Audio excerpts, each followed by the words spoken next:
saudara-saudari yang terkasih dalam nama Tuhan Yesus, kita akan datang untuk kita mau menyiapkan hati kita, untuk kita mau menenang jiwa dan pikiran kita, untuk kita mau memuji dan besarkan nama Tuhan Yesus.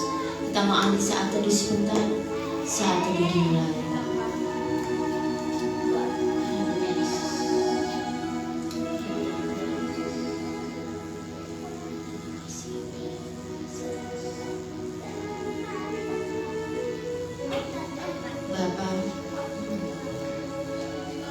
Sebelum kami datang menyembah, mengagungkan nama-Mu Tuhan,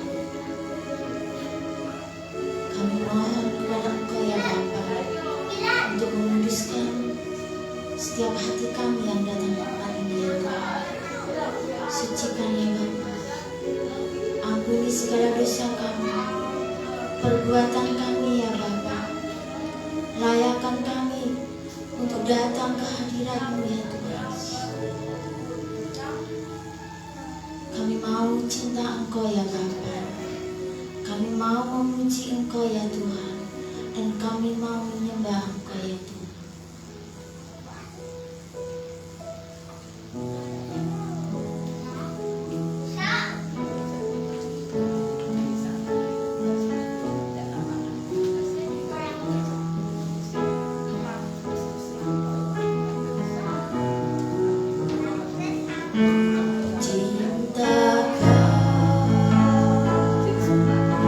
Yesus, ku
menjadikan kami sebagai anak-anak-Mu.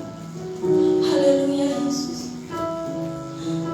Terima kasih Tuhan Yesus, buat setiap anugerah yang Kau berikan pada kami ya Bapa.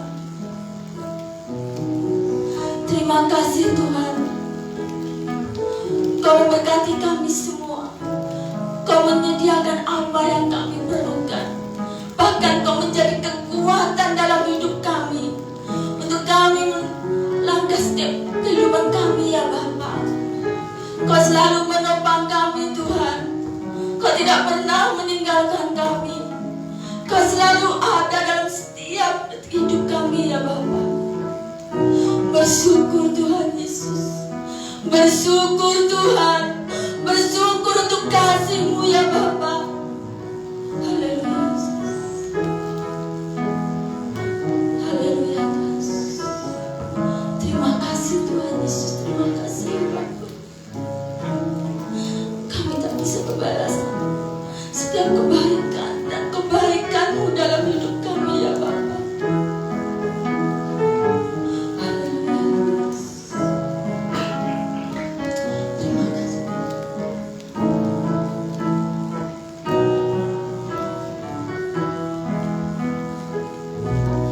Ku mau selalu bersyukur, selalu bersyukur. Kau Tuhan yang setia di mana-mana.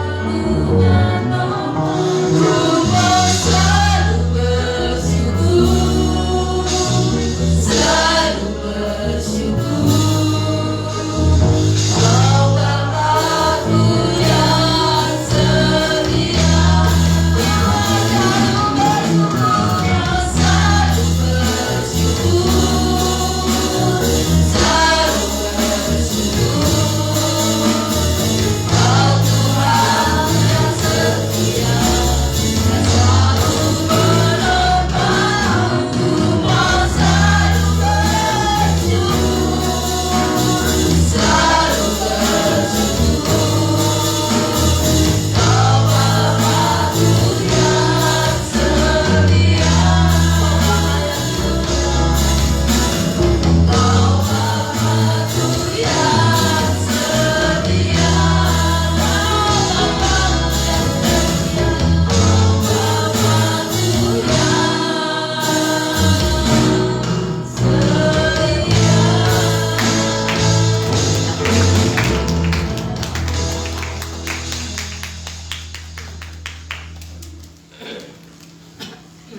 Benar Tuhan, kami umat-Mu mengucap syukur buat kebaikan yang Tuhan sudah berikan kepada kami, sehingga pada saat ini Tuhan kami boleh ada di tempat ini dalam keadaan selamat.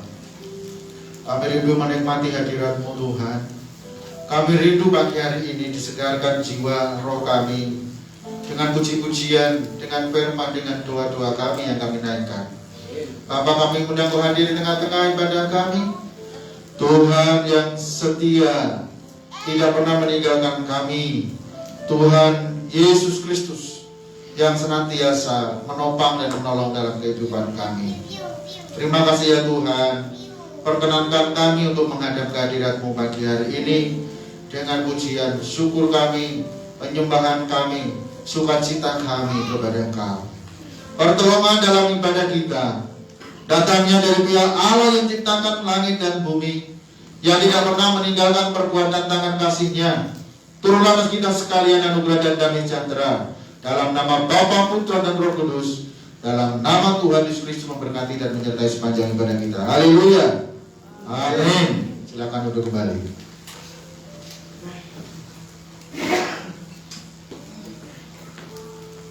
Shalom. Apa kabarnya hari ini? Yang pasti luar biasa. Yes, karena kita adalah anak-anak Tuhan Yesus kita. Siap untuk memuji nama Tuhan Yesus? Saya undang kembali lagi bangkit berdiri ya. Kita mau bersukacita buat Tuhan. Kita mau bersorak-sorai bagi nama Tuhan Yesus. Tuhan adalah gunung dan bukit.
atau mau memuji nama Tuhan?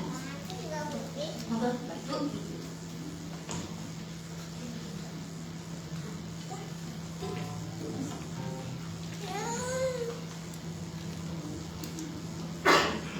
Salam, selamat pagi.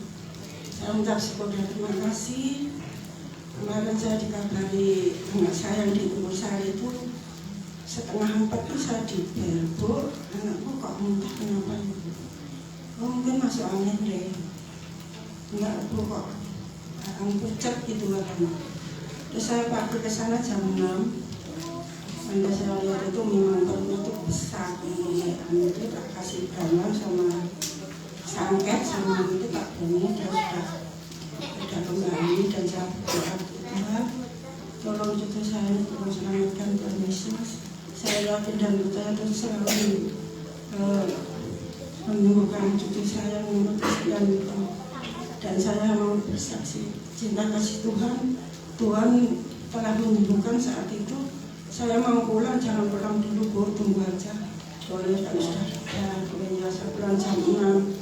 Saya tunggu tidak muntah kembali.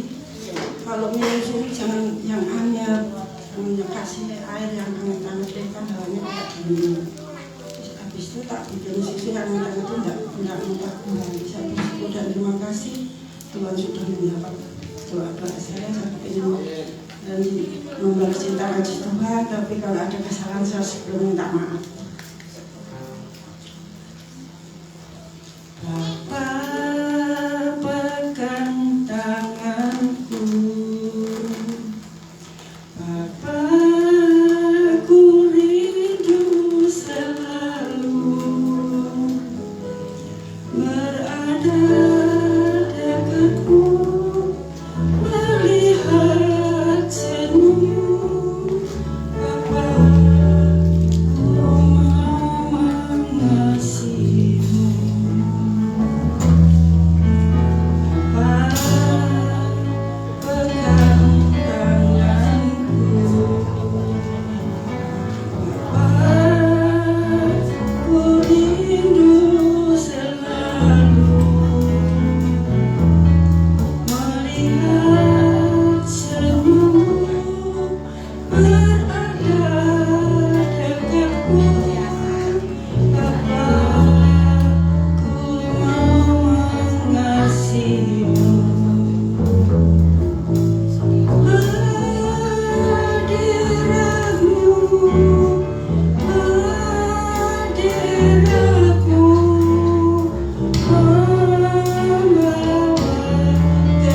Kita akan memuji nama Tuhan Yesus. Terpujilah namamu Tuhan.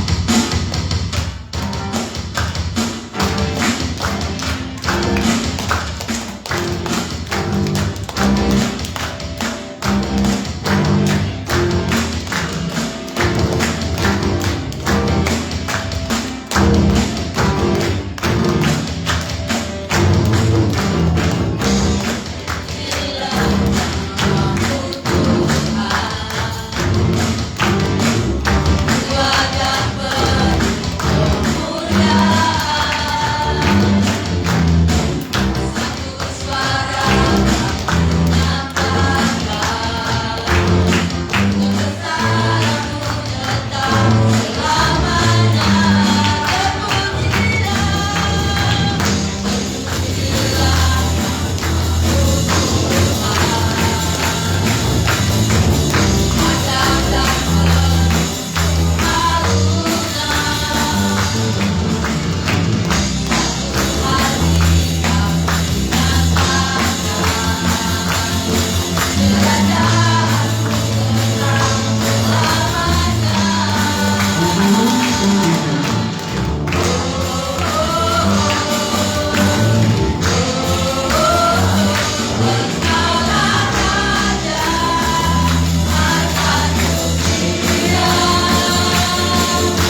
kita siapkan pikiran kita untuk kita mau mendengarkan firman Tuhan. Biarlah firman yang akan disampaikan oleh hambanya nanti menjadikan kita semakin hari semakin cinta Tuhan, semakin hari semakin mengandalkan Tuhan Yesus.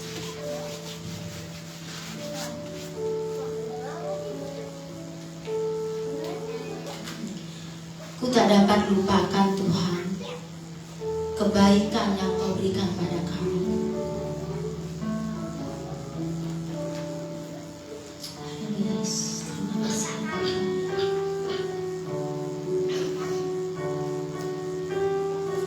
Haleluya.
yang melihat rupa,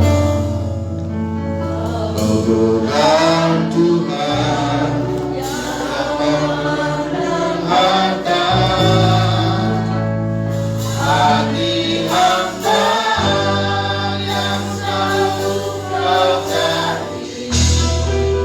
Kau temukan di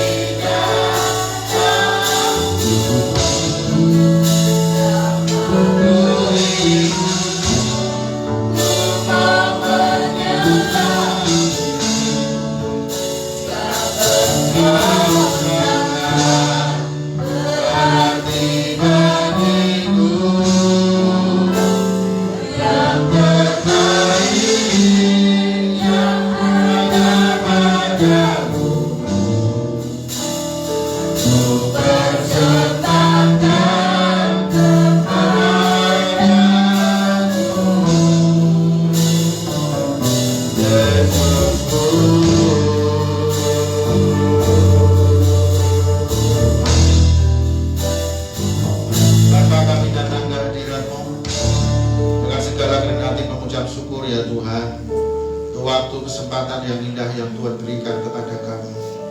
Tuhan, biarlah hati kami senantiasa terbuka dan dengan sukacita untuk menerima setiap firman Tuhan yang Tuhan mau sampaikan kepada kami pada saat ini. Rabbi, menuju dengan panggilan ilahi kepada hamba-Mu supaya perkatakan kebenaran itu dengan seutuhnya. Bapa, kami berdoa, mohon belas kasih-Mu Tuhan, lindungi jagai kami supaya tidak ada iblis, roh kegelapan dalam bentuk apapun untuk mengganggu atau untuk mencuri kebenaran firman-Mu. Terpujilah nama-Mu Bapa. Kami mengucap syukur dalam nama Tuhan Yesus. Haleluya. Amin. Silakan duduk kembali, Bapak Saudara yang dikasihi Tuhan. Kita akan membuka firman Tuhan di dalam Injil Yohanes. Langsung saja ya.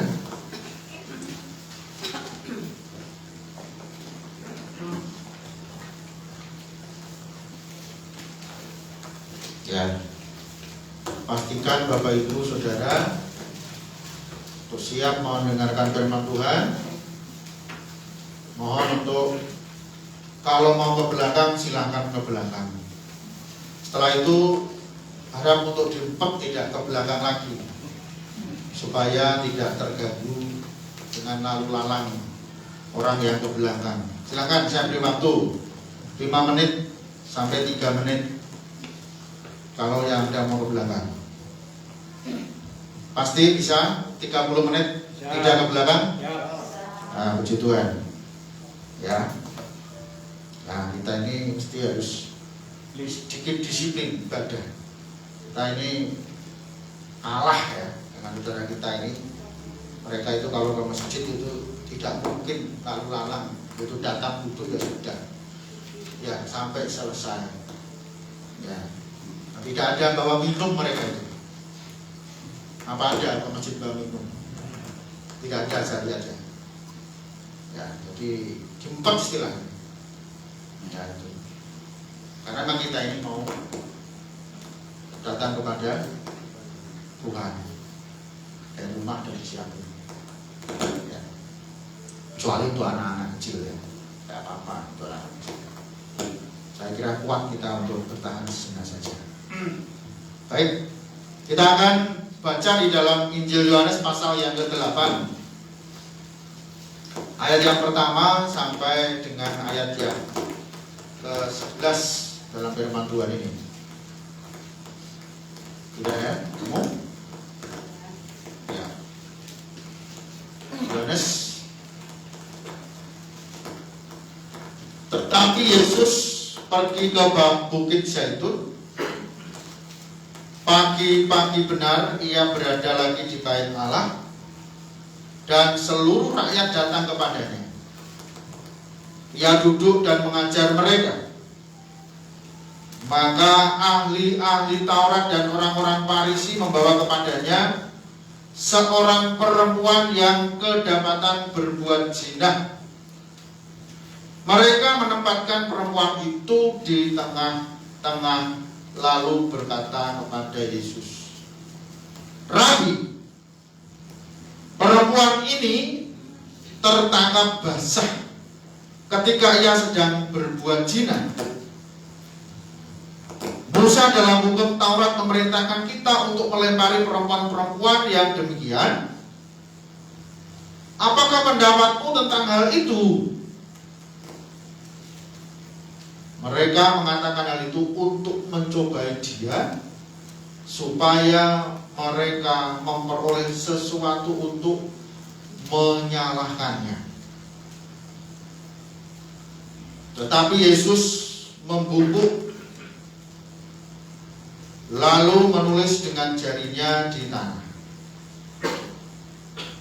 Dan ketika mereka terus-menerus bertanya kepadanya, ia pun bangkit berdiri, lalu berkata kepada mereka, "Barang siapa di antara kamu tidak berdosa, hendaklah ia yang pertama melemparkan batu kepada perempuan itu."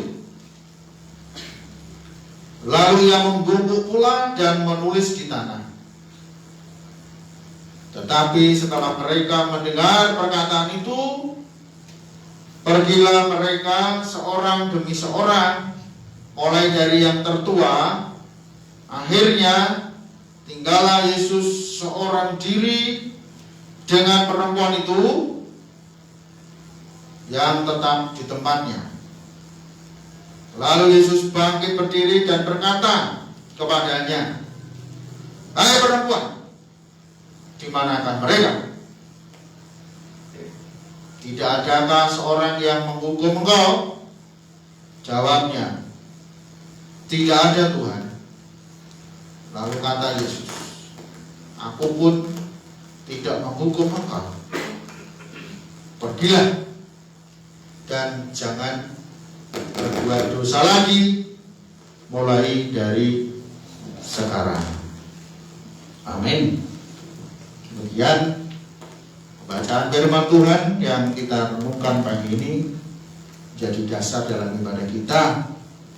Berbahagialah setiap orang yang selalu membaca, merenungkan, bahkan melakukan dalam kehidupannya firman Tuhan.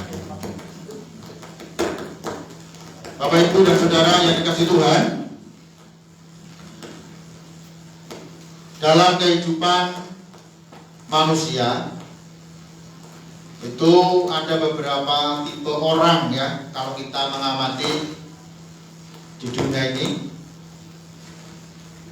Ada orang yang begitu cuek bebek dengan orang lain. Betul ya? Jadi tidak mau dia sama sekali untuk mengurusi orang lain, mencari tahu orang lain. Maka saya bilang itu adalah orang yang cuek bebek, begitu ya.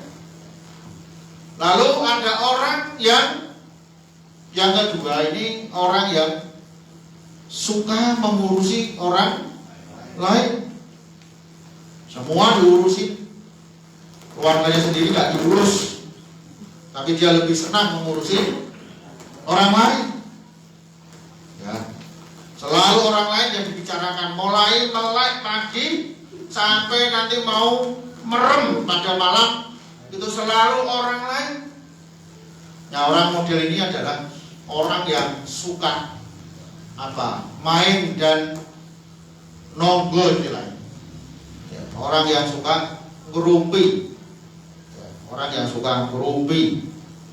Nah, kalau dia hendak ngomongin orang, wah, hari itu bete katanya. Nah, begitu. Tapi kalau dia ngomongin orang itu, wih, rasanya itu badannya seger dan mulutnya itu manis. Ya. Kemudian tipe orang yang ketiga ini adalah tipe orang yang selalu ingin menjatuhkan orang lain. Selalu ingin menjatuhkan orang lain. Cari celah bagaimana caranya supaya orang lain itu ya salah di matanya. Begitu ya. Jadi tidak ada orang yang benar. Nah, tipe yang ketiga inilah yang pagi hari ini itu ditulis dalam Alkitab. Tadi dikatakan apa tujuannya? Mereka itu membawa wanita yang tertangkap basah, kalian ingat ya, lagi melakukan perzinahan. Ya. Menurut hukum Taurat mereka sudah tahu sebenarnya. Orang Farisi sudah tahu, gitu ya. Nah, tapi dia ingin mencari kelemahan dan kesalahan Tuhan Yesus. Yang mereka banyak orang mengatakan bahwa dia adalah seorang rabi atau seorang guru. Carilah kelemahan-kelemahannya. Bagaimana pendapat dia tentang hal ini? Ya. Mereka memberikan referensi kalau hukum Taurat itu ketika ada orang yang melakukan perzinahan itu maka dia harus dirajam dengan batu atau dilempari batu sampai mati. Bagaimana menurut guru ini? Ya, menurut engkau bagaimana? Mereka terus kasak kusuk, kok gak dijawab-jawab? Ya, bahkan Tuhan malah apa? Menulis di tanah kan? Ini orang sudah istilahnya apa ya? Gregetan gitu ya. Orang sudah mulai marah dengan hal itu. Tapi kenapa tidak segera dijawab-jawab juga? Kemudian setelah beberapa saat, lalu Tuhan bangkit dan berkata kepada mereka, siapa di antara kalian yang tidak berdosa? Silakan dia yang pertama kali ambil batu dan lemparkan ke wanita ini. Apa yang terjadi setelah mereka mendapat jawaban ya dari pertanyaan mereka itu, mereka semuanya heran. Loh, kok seperti ini ya? Padahal mereka mengharapkan jawabannya itu tidak dilempari dan lempari, kan begitu sebenarnya. Tetapi mereka tidak menyangka bahwa jawaban yang diberikan itu benar-benar sama sekali tidak masuk kategori jawaban yang diinginkan oleh mereka semuanya. Ya, ketika mereka mendengarkan itu, mereka akhirnya introspeksi diri masing-masing. Ya kan? Introspeksi diri masing-masing. Ya. Dan bahkan mereka tidak melakukan apa-apa. Kemudian Tuhan Yesus tidak menghiraukan mereka lagi. Hanya sepatah dua patah kata itu disampaikan dan kembali Tuhan tidak hiraukan mereka. Kemudian setelah beberapa saat, mereka semuanya orang-orang yang rame-rame itu, mereka meninggalkan tempat itu satu persatu. Mengapa? Karena mereka juga merasa bahwa mereka itu juga orang yang berdosa, sehingga mereka tidak berani ambil batu dan lempari wanita itu. Bapak Ibu Saudara yang dikasih Tuhan, Tuhan kok dilawan ya gitu ya. Nah, jadi Tuhan tahu hati mereka. Benar kan? Tuhan ngerti ya kebusukan mereka. Satu sisi memang benar, orang yang bersalah itu ya pasti akan dapat konsekuensi. Memang benar, ya satu sisi. Tetapi tujuan mereka itu loh yang Tuhan tahu. Tujuan mereka melakukan itu yang Tuhan ngerti. Sehingga Tuhan tidak mengatakan harus dilempari batu dan tidak dilempari batu. Ya. Jadi Tuhan ngerti hati mereka, tujuan mereka, kemauan mereka. Makanya hati-hati Bapak Saudara. Tuhan tahu tujuan panjenengan ke gereja. sampean panjenengan semua tulus atau tidak. Ya. Karena realita ada orang yang datang ke gereja tujuannya bukan untuk menyembah Tuhan. Tujuannya supaya bisa ketemu dengan pacarnya, atau ketemu dengan orang yang ditaksirinya. Orang lain kan tidak tahu. Dipikirnya orang itu orang soleh, orang itu orang baik. Tapi di balik itu ada sesuatu yang tersembunyi. Ya, ada yang begitu. Ya, ada orang yang melayani Tuhan. Wah, rajin sekali, luar biasa. Tapi di baliknya ada sesuatu yang tujuannya bukan untuk Tuhan, tetapi untuk diri sendiri. Hati-hati. Tuhan tahu. Ya, Tuhan tahu persis. Ya. Tuhan akan memberikan satu penilaian dalam hidup kita. Bapak, Ibu, dan Saudara yang dikasih Tuhan. Kemarin saya sempat sharing dengan teman. Salah satu hamba Tuhan, dia share. Dan mulai pelayanan itu tidak gampang. Dimusuhi. Ya. Yang memusuhi bukan orang luar, tapi adalah salah satu dari anggota majelis. Dan itu adalah orang kudus, termasuk tokoh, orang yang banyak berjasa. Waktu saya pelayanan dengan mereka, wah, itu orang ini memang luar biasa. Pengorbanannya rajin dan setia. Ya. Kemudian teman saya ini, hamba Tuhan ini berkata, orang ini luar biasa. Saya berpegang kepada firman Tuhan, sehingga pada akhirnya orang ini keluar dari gereja itu dan mempengaruhi yang lain. Dan dia berkata, gereja ini tidak akan jadi kalau kami tinggalkan. Tetapi hamba Tuhan ini berkata, oh tidak, saya bukan melayani panjenengan, bukan melayani manusia, tapi saya melayani Tuhan, Raja di atas segala raja. Kita akan buktikan mana yang benar. Akhirnya singkat cerita, orang ini keluar dengan keluarganya. Lalu lihat aja nanti bagaimana gereja itu. Bisa jadi enggak? Bisa berkembang enggak? Bapak Ibu saya dikasih Tuhan, kemarin teman saya berkata, ternyata kami ada di pihak Tuhan, sehingga gereja itu sekarang jadi, bahkan bukan hanya 1 lantai, 2 lantai, dan jemaatnya tidak berkurang, tetapi malah bertambah sampai hari ini. Ya, bertambah dan bertambah dan terus bertambah. Ya, akhirnya bapak ini satu saat dia minta maaf, Pak, saya salah. Kemudian ternyata orang yang nampaknya luar biasa itu, dia punya masalah pribadi yang sangat-sangat bertentangan dengan firman Tuhan. Dia putus dengan seperti itu.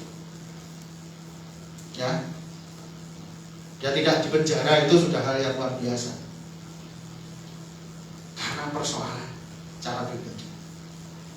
Oh alah, saya juga kaget. Masa Pak? Iya, iya. Ini yang benar. Kalau gawe saudara kasih Tuhan, jangan pernah melawan Tuhan, apalagi melawan pekerjaan Tuhan. Hati-hati. Ya. Kalau sampai hari ini masih diberikan itu hal yang kesempatan untuk hidup, itu hal yang luar biasa. Jadi ada dua orang. Dua orang ini adalah cikal bakal jemaat mula-mula, Bapak Saudara. Saya tahu persis karena saya pernah melayani di sana dan kenal betul orang itu. Cuma saya tidak ngerti kalau di situ ada kelemahan-kelemahan. Jadi yang satu ini terlibat dengan okultisme, punya jimat kemat, ya, sehingga dia itu selalu, pantesan Pak. Waktu di sana itu juga begitu, rohaninya kurang begitu bagus gitu ya. Dikit-dikit mau ini, dikit-dikit gitu ya. Ya, jadi dua orang. Tetapi kawan kita ini dia memang orangnya ini sangat-sangat keras ya. Keras dalam pengertian dia tegas lah gitu. Dia pegang pada firman Tuhan dan kebenaran. Ya. Jadi yang satu berkaitan dengan itu, sehingga akhirnya dia sempat itu teman ini disantet sama dia. Gitu. Pendetanya disantet juga karena nggak hebat itu ya. Hebat itu, dia pikir hebat, gitu ya. Dan tidak kena. Ya, Tuhan bilang. Akhirnya orang ini juga minta maaf dan menyerahkan. Tidak semua diserahkan sih katanya. Oh enggak, ini nggak tak serahkan ini hanya sebagian katanya. Karena yang satu ini sering mau dipakai terus katanya. Ya sudah. Ya, akhirnya dua-duanya pindah dari keluar jemaat itu. Bilang, yes, dibiarin aja. Ya. Nah, dibiarin aja. Ini satu kesaksiannya. Jadi yang memusuhi hamba Tuhan dan pekerjaan Tuhan hilang semua. Ya, yang satu tidak hilang sih tapi pindah gereja. Ya masih bagus kalau masuk pindah gereja. Ya tidak apa-apa. Kalau memang di sana bertobat boleh, ya. Kalau tidak sama aja. Ya tujuannya apa? Nah karena itu ada motivasi, ada tujuan itu. Kalau tujuannya itu nggak benar, ya pasti Tuhan akan tetap bela hambanya, pekerjaannya tidak mungkin dipermalukan seperti itu. Sekarang udah bagus gerejanya, 2 lantai, ya kan? Udah sangat bagus, jauh lebih bagus dari punya kita ini, ya. Tapi gak usah khawatir, semua ada waktunya. Amin. Nah, yang penting panjenengan setia, banyak cari jiwa sampai orang muat-muat, ya otomatis lah. Gak usah jalur pun pasti Tuhan akan beri, ya kan? Nah, jenengan semua ini kurang apa istilahnya? Kurang boleh jiwa. Ayo, nah, masing-masing loro-loro kan gitu ya. Nah, kepengen gerejone yang berbugar. Wes toh, saya terlalu yakin ya bangunan itu nggak terlalu sulit bagi Tuhan. Ya, sekalipun kita nggak punya duit, ya nggak punya duit nggak apa-apa, punya emas di bawah. Ini Pak, saya punya emas 1 kilo. Ini Pak, saya punya emas setengah kilo. Ya kan sama, nggak punya uang, nggak apa-apa, emas kasih emas. Ya, saya punya sapi Pak, oke bawa sapi ke sini dilelang, ya kan sama. Ya, Bapak Ibu Saudara. Ya jadi bangunan itu bukan menjadi yang prioritas tapi menjadi penting gitu ya. Tapi lebih daripada itu adalah hati kita ini yang semakin hari semakin dimurnikan. Hati kita yang semakin hari semakin dibersihkan. Dan hidup kita yang semakin hari yang semakin berkenan kepada Tuhan. Itulah yang Tuhan betul-betul inginkan dalam hidup kita, Bapak Saudara. Ya. Jadi motivasi daripada orang-orang Farisi ini yang begitu jahat hatinya, Tuhan tahu gitu loh. Tuhan ngerti gitu. Makanya mari kita sadar apa motivasi kita untuk kita beribadah kepada Tuhan, untuk kita datang ke gereja. Apa motivasi dan hati kita dalam melayani Tuhan? Motivasinya apa? Kalau motivasi kita tidak murni, pasti akan ketahuan. Tapi kalau motivasi kita murni, pasti juga akan ketahuan. Segala sesuatu itu dilihat dari buahnya. Ya. Semua orang telah berbuat dosa. Tidak ada satupun orang yang tidak berdosa. Saya dan panjenengan semua adalah orang-orang yang berdosa. Sama kita orang berdosa. Karena itu mari kita untuk saling apa? Untuk saling apa? Membangun. Ya, untuk saling membangun satu dengan yang lain. Ya. Kalau kita tahu saudara kita berbuat dosa dengan mata kita, ya mesti kita harus nasihati, kita harus tegur. Karena firman Tuhan keluar terus. Ya. Jadi firman Tuhan mengatakan, jikalau kamu tahu pada saudaramu yang salah, disuruh apa? Tegur 4 mata, betul nggak? Nah gitu, tegur. Misalnya, ya kita tahu, contoh ini Mas David, loh, ini Mas David kok hotel karo wong wedok, aku roh dhewe lho Kak, tak foto malah, gitu ya, misalnya gitu. Lagi ngapain? Mungkin dia lagi makan di restoran gitu ya. Tapi perempuannya kok kayaknya kok pakaiannya setengah jadi gitu ya. Misalnya. Kemudian saya datang, Mas, beneran sampai kemarin dari Aston ya. Nah, kok Sakian kok masuk dengan perempuan itu sampai ada proyek apa di sana? Oh meeting Pak, oh ya. Ya, kalau emang jadi seperti itu ya sudah. Oh meetingnya, ya meeting 1 jam Pak di sana. Oh berarti singkat ya, tinggal pleno saja selesai. Tegur 4 mata. Ojo langsung fotonya disebar lalu kemana-mana begitu ya. Ya, tuh. Kita kan tidak tahu. Jangan punya asumsi kalau orang itu dari hotel kemudian dia melakukan buat mesum di situ, belum tentu. Kami kemarin juga semua pendeta di hotel loh. Pertemuan kongres itu di hotel Samsam. Nek panjenengan kepengin rono so, ora apa-apa urunan. Tak terno aku Surabaya. Iya toh. Mustino nggo 500.000 lho. Sampeyan kan yo duitnya oke. Ora apa-apa. Ini perang dino wis. Ya. Misalnya begitu, ya kan? Nah, jadi jangan kita berasumsi. Memang identik kalau hotel itu tempat orang untuk melakukan hal seperti itu. Tidak, ya. Hotel itu tempat yang netral. Betul nggak? Banyak juga orang-orang yang baik yang nginep di hotel. Memang ada orang yang kurang baik tujuannya nginep di hotel karena tempat umum, fasilitas umum. Siapapun boleh nginep di sana, yang penting iso. Nah, ini loh, ya, Bapak Ibu yang dikasih Tuhan, mari kita bijaksana, ya toh. Jangan kita mencari-cari kesalahan. Kalau memang kita tahu benar-benar tahu ya sudah lah.